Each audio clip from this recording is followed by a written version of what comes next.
You ask Tiger to calculate. This deals with linear inequalities with one unknown. The final result is x greater than -5/4 greater than -11/4.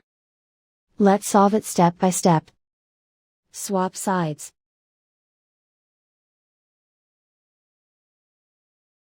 Group all constants on the right side of the inequality. Subtract 10 from both sides.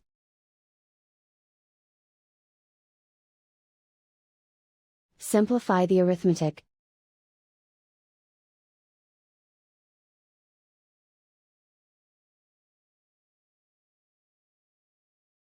Isolate the x. Divide both sides by 4.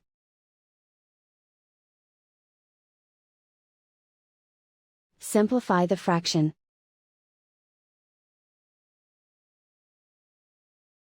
Plot the solution on a coordinate grid. And so the final result is x greater than -5/4 greater than -11/4.